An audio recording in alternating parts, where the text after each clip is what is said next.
Good evening and happy midweek na sa ngayon. So, mo din ang first na message na sagot alam sa kabunong sa lubaan ko. But first, before sa message, nakapakita na. Yung kabalaka kay related sa akong topic. So, wala yung ibatan na ito, kanang makabuwag na buo o kanang plato sa inyong balay na bilto or baso. Tawag siya na, kung masyado siya to pieces kay, di ba, ikaw na kay, labay na tayo, nag-discard na siya kay, hindi naman siya magamit niya, or sahay kay, buwag na to ang kanto or baso sa itong magamaman niya, kung kay kunalalit ka, pero, so, kuwan ay, for many of us, when something breaks, we see it as damage, worthless and ready to be thrown away. We think that if something is broken, it can never be as good as it was before. Tanaw na to ang only way para mag-face is behind na to ang cracks or ilisan ng bangko. But this evening, I want to tell you about a special art form from Japan called Kitsugi, para siyang title song message this evening. The word comes from two words, Kinto meaning gold, and Sugi meaning joint. Muna siya ang Japanese art na kung na kayo mga broken pottery, kaya ayuwan or fix nila. But what makes it different from other ways of fixing things is wala nila gihide ang cracks. Instead, nag-use sila of gold to paint, silver, or platinum to fill the highlights, the lines with a grease broke. When you look at a piece of kintsugi, you can clearly see where it was broken, and those cracks become part of its story.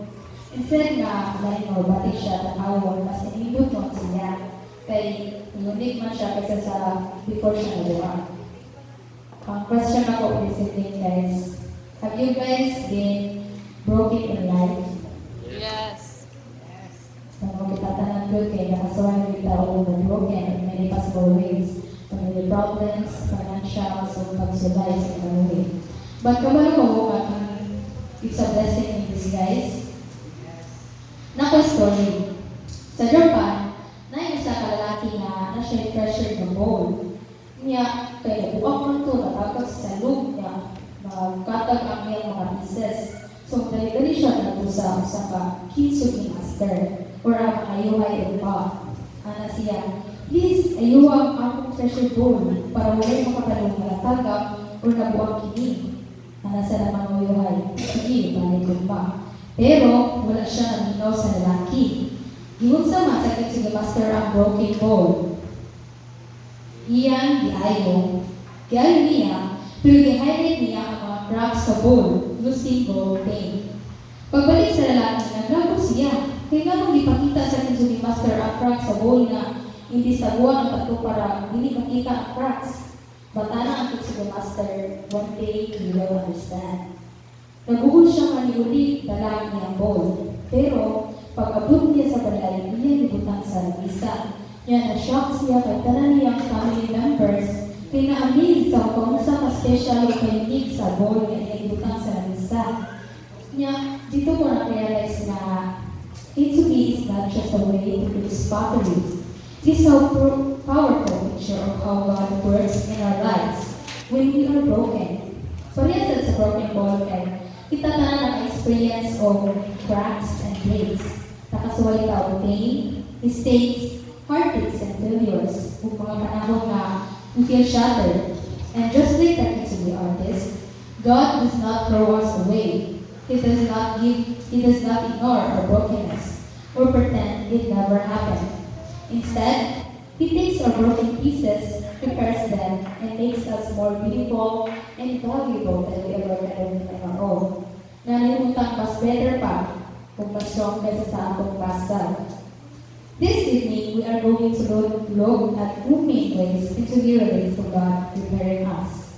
Ang point ko na to is, brokenness is not the end of our story. Kung ang usa ka base or final things, baguak, na yung pagtao nga, makita ko nito damage siya yun. They think it is ruined, it is no longer good. But mali ang Kintsugi artist. Iyan makita ang mga pieces na pwede mag-fix o makita ang potential. Nabisa na lang ito ang makita kay dili na maayo o dili na ma-fix. In the same way, when we go through hard times or make mistakes, it is easy to feel like our story is over.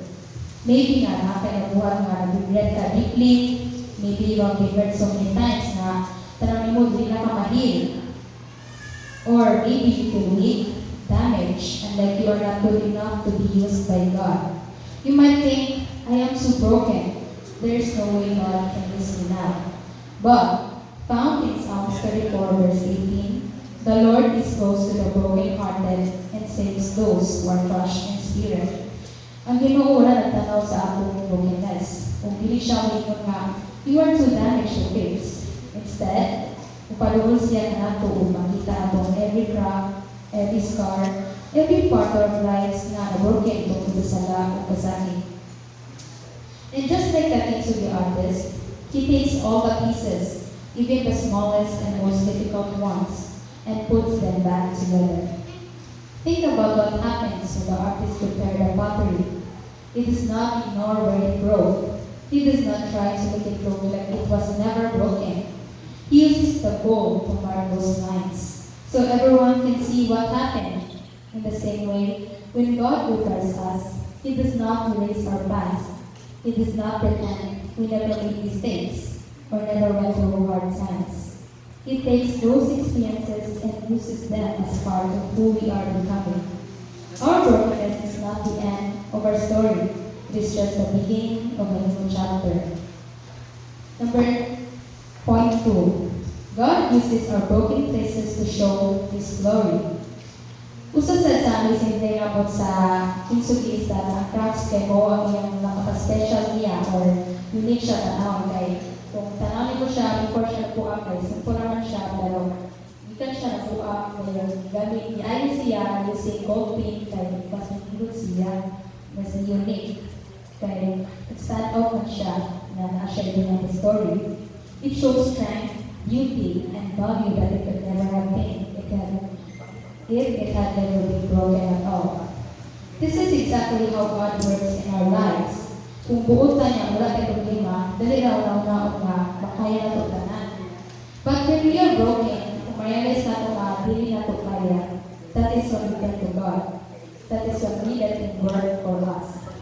The Apostle Paul wrote in 2 Corinthians 12:9, but he said to me, my grace is sufficient for you, for my power is made perfect in weakness. Paul went through many struggles and difficulties. He had problems that he prayed to God to take away. Si Apostle Paul kay na-experience siya paninato na broken, pag-maintain, weakness. Ano siya sa Ginoo nga, i-take away niya mga problems. But God told him that His power would show up most clearly when Paul was weak and broken. When God repairs us, He takes our broken parts and fills them with His light and His strength. Those places that once caused us pain or shame become places where others can see God's love and power. When people look at us, they do not just see us, they see what God has done.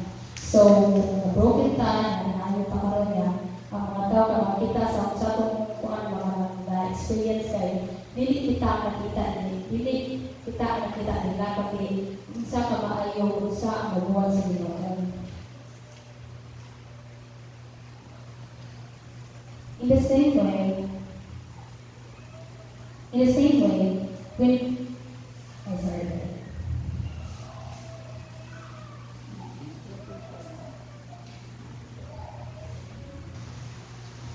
see that no matter how broken we were and make us more beautiful than before, our brokenness becomes a way to show the world how great and how loving God is. Also sa stories that David in the Bible, at sa si David kanasa siya mga mistakes, he faced deep sorrows. He had times when he felt like he had failed, pero wala siya talikdan sa Ginoo. Instead, God shaped him, healed him, and called him a man after His own heart. Ang kinabuhi ni David kay tulong ang broken moments. Pero katong ang mga moments o ang part sa story kung ginong sa kamayo kung saan siya ginong buwan sa Ginoo. So, mura pag broken para i-turn into mas upgraded version of ourselves. Every pieces na to nga shattered o human kay ni-upgrade siya. In the same way, when God repairs us, must be valuable and be more useful sa than before.